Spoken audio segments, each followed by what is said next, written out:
to the Building One Story at a Time podcast. We're your hosts. I'm Katie Herbine. And I'm Stephanie LaChance.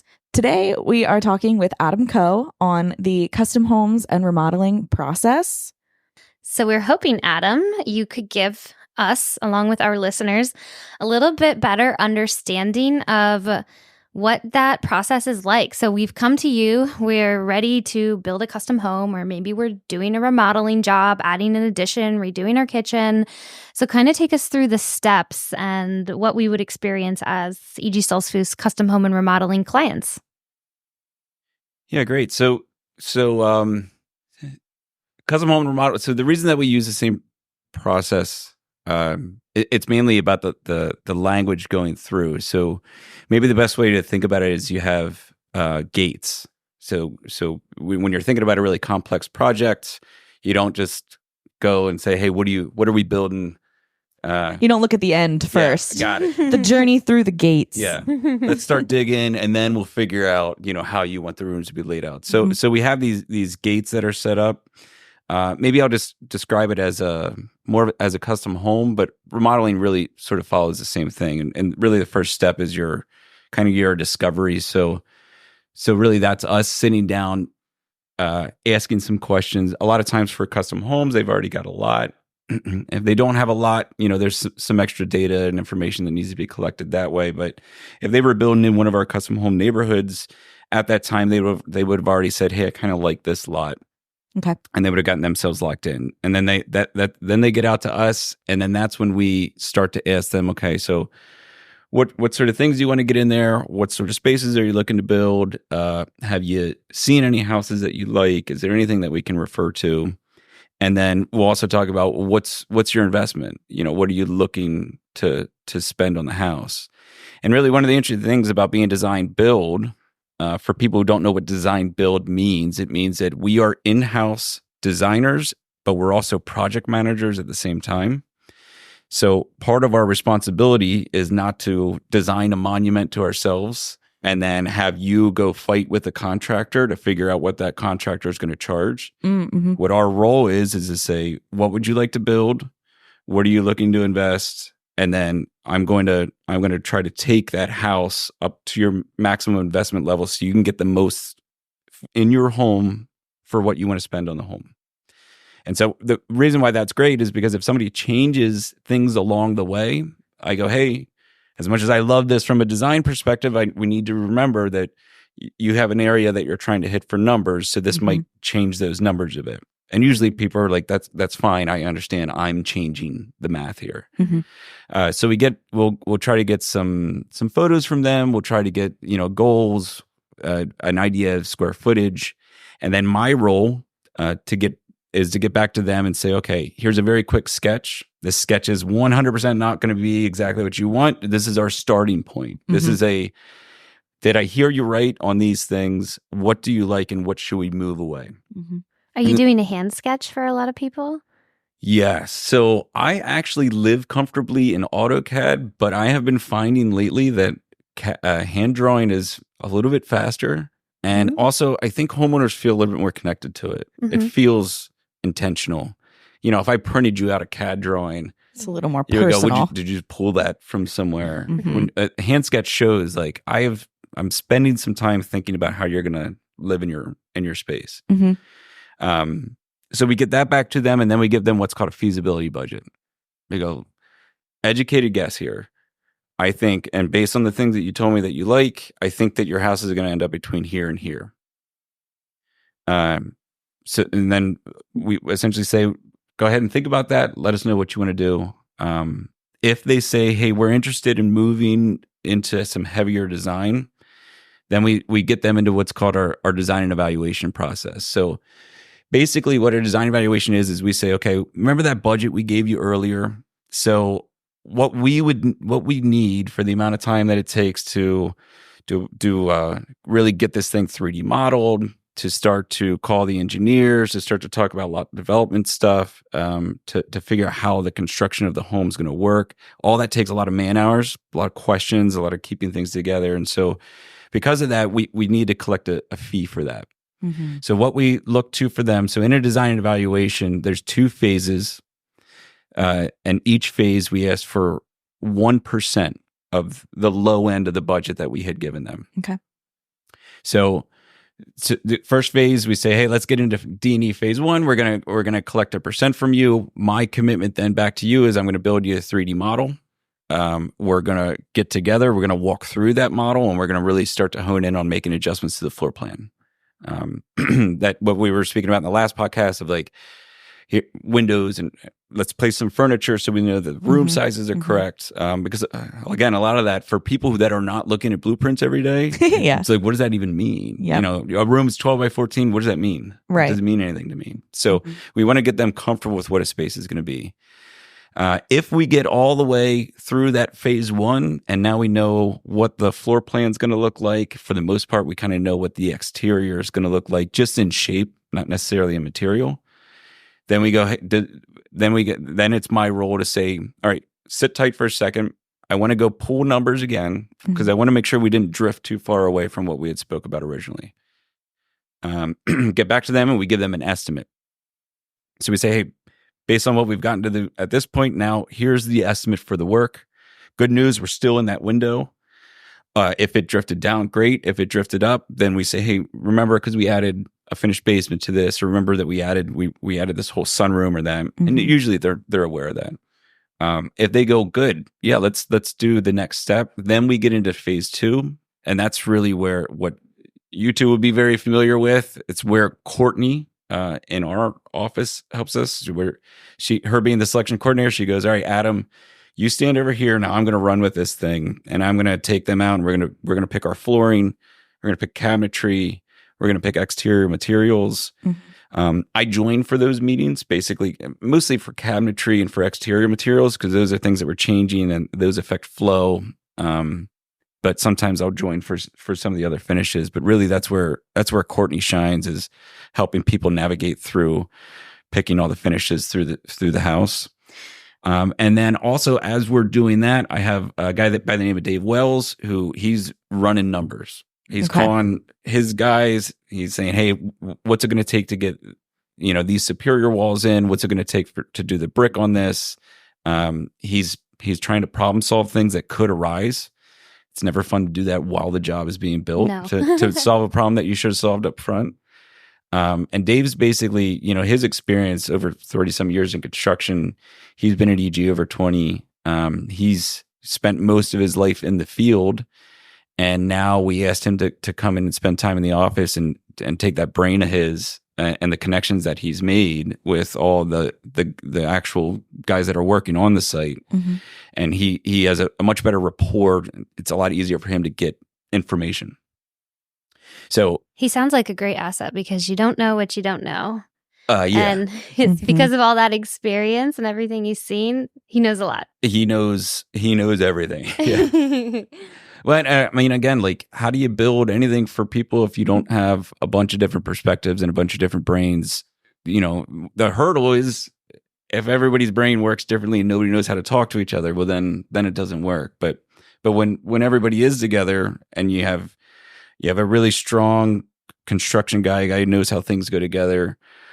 You have somebody who's great with insanely meticulous with keeping organization together, which is Courtney, and that, and then mine, which is sort of to make sure that I'm communicating with the homeowner and pulling things together and trying to be as much of an asset to communicate complex problems to the homeowner, to find solutions. That's really what that whole design and evaluation is about. It's a team of people that are saying, you are going to live in this home. This is your space. Your family's going to be here. You're going to have Christmases here. You're going to, we want to make sure we get this right. It's important to get this right.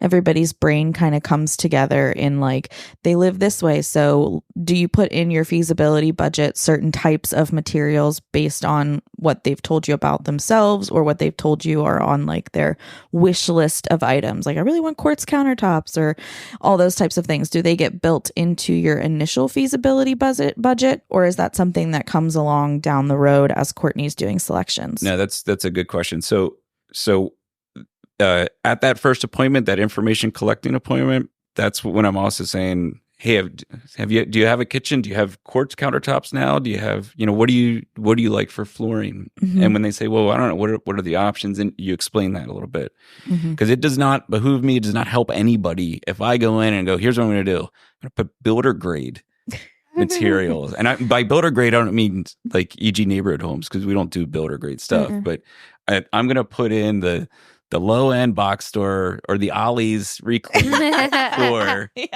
We're going to go to Habitat for Humanity Restore and grab your floors. Yeah. Only for me to wag my finger later at them when they say, hey, this is more than we thought. And I go, well, yeah, but you didn't pick the Ollie's floor. You picked a floor that of course somebody would pick. So, right. Yeah. So it is my role for sure to talk with them and say, what sort of materials do you see going in here? Mm-hmm. And then that way when they get that feasibility budget, it should be pretty in line with what they discussed. Awesome. And what would be considered gate number 3 in your process? So basically, gate 3 is we've got a full plan together. We have specifications. We have a selection catalog. So that catalog shows every single material that you picked, what room it goes into. By the way, all Courtney. And then we've got a final number. And so we say, look, aside from us finding something crazy in the ground, this is where your house is going to be. And we know that this is the amount that your house is going to be because you've done all the work with making decisions. Mm-hmm. We've done all our work with calling the people that are going to be swinging the hammer on the project. And so these things should not move around unless there is something that is just completely unforeseen. The way that we used to do things is we would say, all right, here's how much your house is going to be. Also, you have this allowance for floor. You have this allowance for cabinets. Go pick that while we're waiting for your building permit. And it only sets you up for failure because you don't know how much your house is going to cost. You don't know when your house is going to start, when it's going to finish, because all those are material dependent data sets. So we want to explore all that up front. That's actually the whole point of the design and evaluation, which is we want to solve all this right away. So that way, when it's time to build, you can just watch it go together. Right. So gate 3 is we're giving them agreement. We're giving them all that information, and we're saying, look, if you're ready to build, we're ready to build. If they go yes, then we go, great. We're going to take the design and evaluation payments that you had already given us, and we're going to put that towards your house.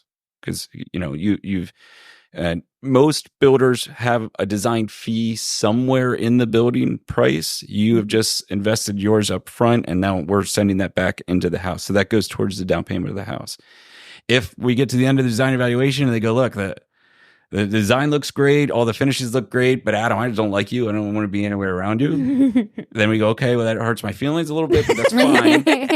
That doesn't happen. You keep all the stuff that we've compiled, and we obviously hold on to that fee. Yep. So explain to us, at what stage of the process would the buyer be able to go to their lender and obtain like an approval based on your estimated amount?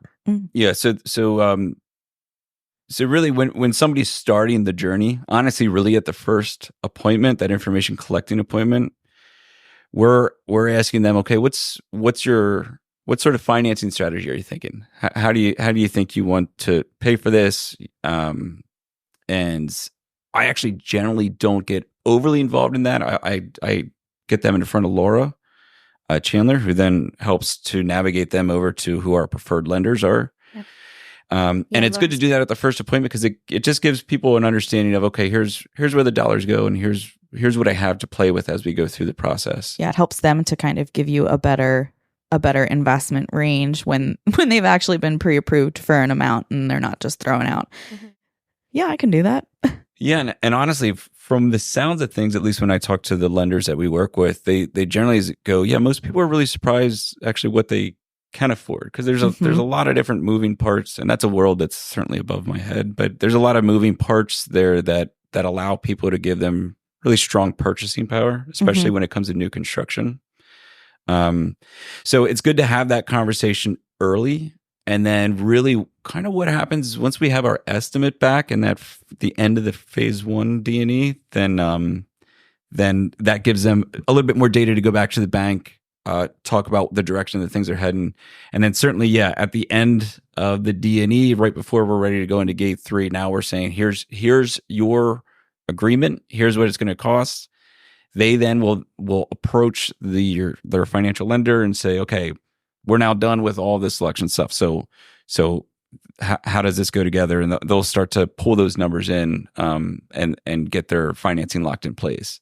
Because really, at the end of gate 3, we're at a point where we're like, all right, now we're ready to go. We want to start digging. We want to start building your house. And so once the financing is sort of settled, a lot of times we're also handling the building permits and getting stuff lined and ordering materials and making sure things are ready. Financing becomes approved, building permit becomes approved. We start digging. So we'll have that's when we get into kind of gate 4, which is the construction. So we'll have a meeting ahead of time. We'll look at the house on the lot. Does this feel good? By look at the house on the lot, I mean the house is pinned off and spray painted on the lot. It's a fun day. It's always a fun day. We start to dig, we put in the foundation, we get framed up, and then we go, hey, it's time for another really important meeting. That's when we do our mechanical walkthrough. So that's when we're walking through the house. It's framed. Where do switches go? Where do lighting go? Good time to take a picture too of what's behind your walls. Oh, yeah. Like gas lines, HVAC lines, stuff that you wouldn't anticipate might be there. Yeah. Well, and actually, EG's been doing a pretty good job. There's a resource that we've been using, right, that goes out and photographs the houses during the project. Yep. It's a lot for us to use, but it does give some photos that then can be passed on to the homeowners if needed for those sorts of things. But you're correct. Yeah. It's always nice to know what's behind your walls. So yeah, we do the electrical walkthrough. We try to get all those items in place, make sure the plumbing's in place. Then your site manager, right before drywall goes in, he's going to say, hey, is there just looking one more time? Everything makes sense here, right? It's just a quick meeting, but it's an important one. And then once drywall goes up, then we have our pre-finish meeting. This is a real fun one. At least it was for me when I got to help you with the couple builds we did at Brooklawn. Yeah. I had to be careful because I get distracted and start to wander around the house. But really, they're talking to Courtney and they're talking to whichever resource we use for flooring and for cabinets. We take all those samples of all the materials that you had picked. We bring it out to the house. Now you see it in your house with your lighting, and you lay everything down one more time. You put floor the wrong direction in a remodel project or a house once or twice in your career, and you would say, this is worth us having a quick meeting before we put materials down. Yeah. It's just another way to double check that we don't make a mistake. Some of the smaller details too, like confirming tile install methods, grout colors, Schluter edges. Yeah. It's a great time to really cover the smaller details and just reconfirm. Yeah. And it does give you an opportunity too, and especially because Custom Homes is a little bit more long format than remodel as far as schedule goes. If somebody shows up and they have the wrong tile, you find it right away and you go, yeah, let's this is incorrect. Let's get some new tile. And we had that happen where it was nobody's fault other than the box was mislabeled. Oh yeah. And the installer really would have just gone at, like, you couldn't really tell other than the sheen on the tile, and he would have put it all up. And luckily it was caught pretty quick, and they're like, yeah, we'll get the actual tile in that we need, and that went fine. So we're through the construction, the homeowner is still getting a lot of engagement with us because as we're building, we want to make sure we're doing the correct things. And again, how do you feel? You ask that a lot. How does this feel to you? It's like a road trip. You guys are all in the car together. They're driving at first, and then you take over driving, and you got to check any bathroom breaks. Like, you were all doing good still. Yeah, some homeowners have no problem telling you exactly what they're feeling and what they're doing all the time, and that's great. The ones that you want to be a little bit more in tune with, where it's our responsibility to talk more, is people that you can tell right away or don't feel super comfortable asking questions, or feel like, what if I ask this and this sounds like a silly question, and then you get far enough down the road where now it's become a problem. Yeah. So we'll do our best to kind of continue to encourage people, like, hey, ask questions. If you see something, just ask us. If it is a simple answer, then great. Like, you have to learn something fun about how your house went together. Right. If it's like, oh wow, this is how EG's always done it, but I see your way. If you bring something like that up, then we'll go, yeah, let's see how that pans out. Let's do it. If it makes sense, let's build it that way. So asking questions, communicating is just so incredibly important for when you're dealing with something that's this complex. But then, yeah, so the build becomes super fun. Most people really enjoy it, again, because the stress is off their shoulders. They're not making selections while the house is being built. Yeah. We get right towards the end. We do what's called a substantial completion review, or essentially a punch list or a walkthrough. Is there anything that needs corrected? Any issues that you have? And from there you we essentially hand it over to the homeowner. Now they've got their house. We'll give them a little bit of time, make sure that everything on their SCR, everything on their substantial completion review has been resolved. We'll talk to them about the warranty, how the warranty process works, and then give them 30 days or so to relax, get comfortable with their house, and then we'll usually set up a celebration meeting, go back over. That's where I go take credit for everything. Tell them how it was all my idea. But no, we get to, first of all, you want to give them a little bit of a break between moving in and then you go, hey, how are you feeling? Is it great? Give them that little bit of time to settle in. And actually, one of my favorite questions when you go to somebody's house after the house has been built, it's like, how long until it felt like it was your house? Like, how long were you walking? When was the first time you came down and you got your cup of coffee and you're like, oh, wait, this is my home. Like, I'm not just like visiting. This is my house. I live here. There's a bit of cognitive dissonance that goes along with when you build a house and now you moved into that house and you're like, well, yeah, but what is this thing? And then once you finally get that feeling of like, yeah, I'm in my space. Like that's a cool feeling. So that's always a fun part of the celebration meeting to ask that. Oh, that's awesome. Well, thank you, Adam. If anyone listening is interested in learning more about our custom home and remodeling process, or you are considering building a custom home or doing a remodeling project at your house, we are going to drop a link in the show notes to visit our custom home and remodeling website where you can get more information and contact our team there. We're also going to drop the link to our signature home plans where you can filter through some of the plans that our amazing team has already done the work to design and see if those work for you. You can also always bring those to Adam and have him do a little shifty shift and move some stuff around to make it work better for you. Yep. They call me the shifty shift kid. Don't know how I feel about that one. Yeah. We're working on names. We'll workshop that. Still in production mode.